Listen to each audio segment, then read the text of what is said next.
Eto mga kababayan, dumako tayo sa pangalawa nating topic. Ha? Mukhang ang mga Duterte nagpapaligoy-ligoy pa. Alam niyo yon, yung ginawa nilang style nung panahon ng 2022, mga kababayan, no? Hindi. Sa mayor pala to. Iba yung mayor na tinatakbuhan ni Kibuloy, ha? Ito mayor, no? Sa Davao. Hanggang ngayon po kasi siguro nag-aamuyan yung dalawang partido diyan sa Davao, mga kababayan. Uulitin ko po. Wala pang tumatakbo o wala pang nagpa-file ng candidacy na pagka-mayor doon sa Davao, mga bossing. Ewan ko lang kung si Kibuloy nag-file na po ng candidacy niya para sa pagka-mayor po sa City of Jail, mga bossing. Iba yung mayor, no, sa City of Jail at iba yung mayor sa Davao. Pakinggan po natin to, mga bossing. Pero ako, kung si Migs Nograles o si Congresswoman Migs Nograles ang makakalaban nila sa Davao, ay nako, mukhang maaari po at posible na yun pong tinatawag na balwarte ng mga Duterte ang Davao. Baka mabago na po yan, mga kababayan. Eto. Marisol, wala pa rin bang balita sa pamilya Duterte kung maghahain sila ng kanilang COC?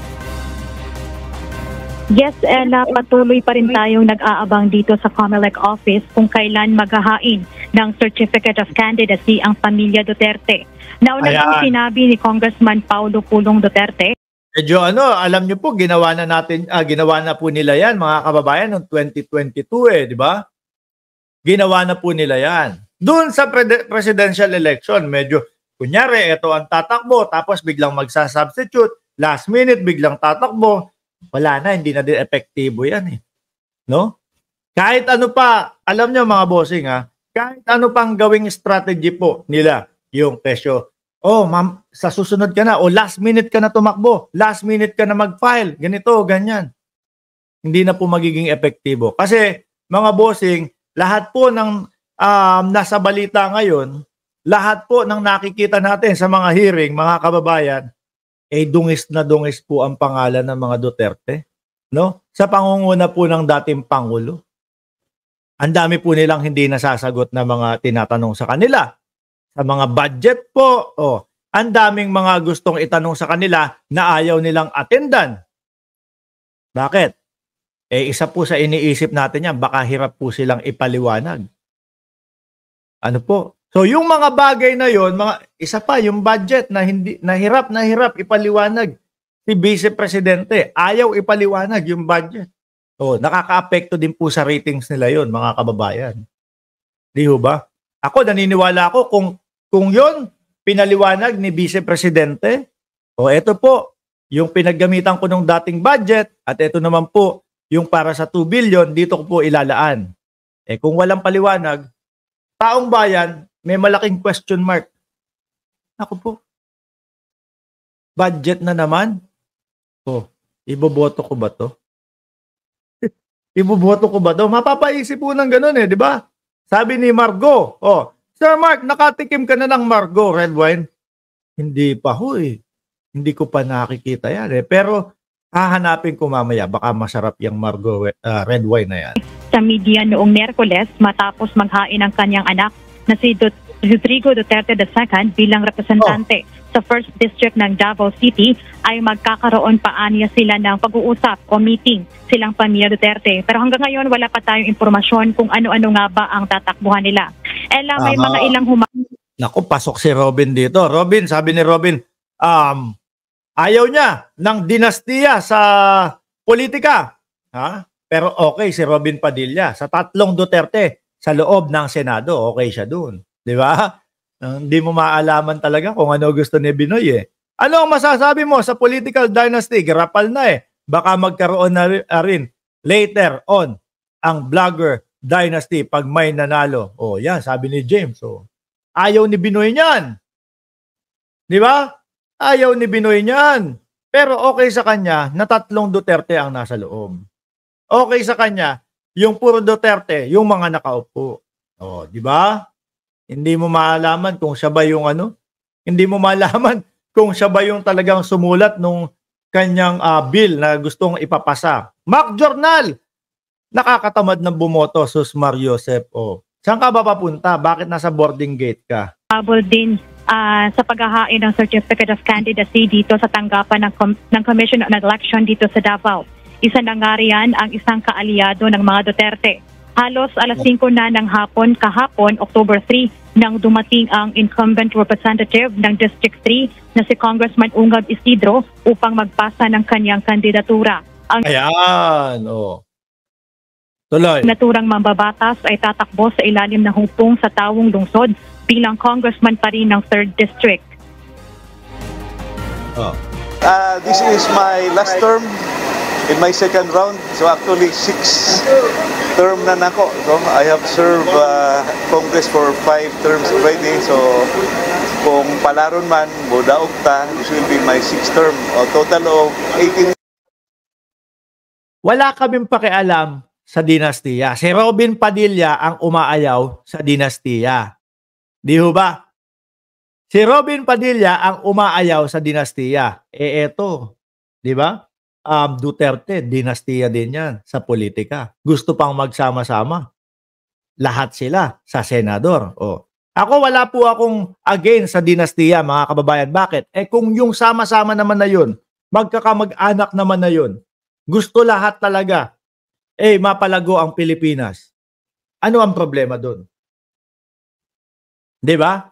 Ano ang problema sa dinastiya kung lahat naman yun gusto mapalago ang Pilipinas?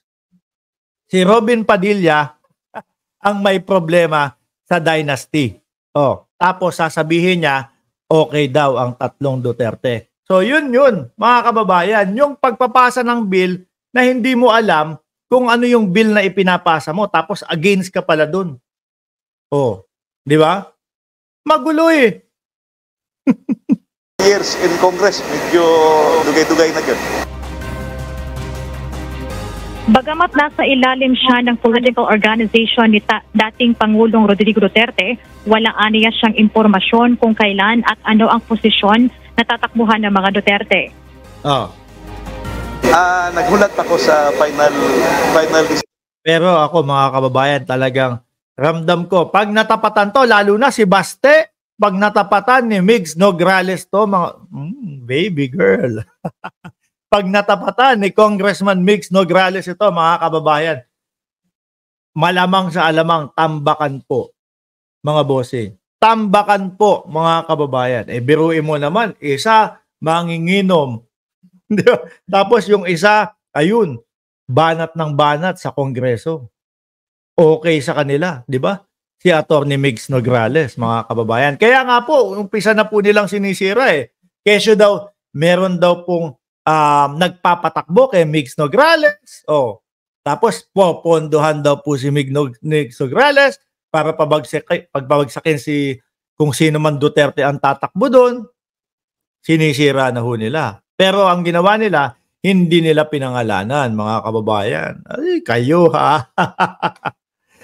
Sabi ni James ulit, humirit ulit. Ang tanong kung sincere talaga sila at the end, self-interest lang nila yan. Problema na ng boboto yan. 'Di ba? Kung sino yung malaman niyang puro interest lang para sa sarili yan.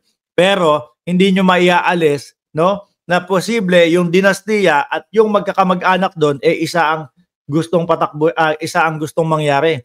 Umangat ang Pilipinas. Ganun lang 'yun. Problema nyo na yan kung sino sa tingin ninyo yung hindi sincere sa mga di wag nga iboto, ganun lang naman yun eh. Tuloy. So, I think you've read in the news na, no? So, it's either the father or the son. And I will support whoever is the final candidate o bugpong sa Tawong Lungsod. Basta kayo dyan sa Davao, pumili kayo nung talagang totoo. Hindi yung sasabihin, ang Davao is ang safest city sa buong Southeast Asia. Yung pala may doktora na nangyayari. 2 yung logbook sa mga kapulisan. Isa daw po kumbaga isa doon itatala yung mga totoo, tapos yung isusumite yung mga sinala na. Ayon po yan kay General Torre, mga kababayan, na siya po mismo ay nandoon na destino po sa Davao, mga kababayan. Buko sila no? Huling-huli sila, mga kababayan. Sabi ni Ma'am Lori Mamawag, sa huling araw mag-file, mga yan, magpakiramdaman pa sana. Sana magpahuli si Migs.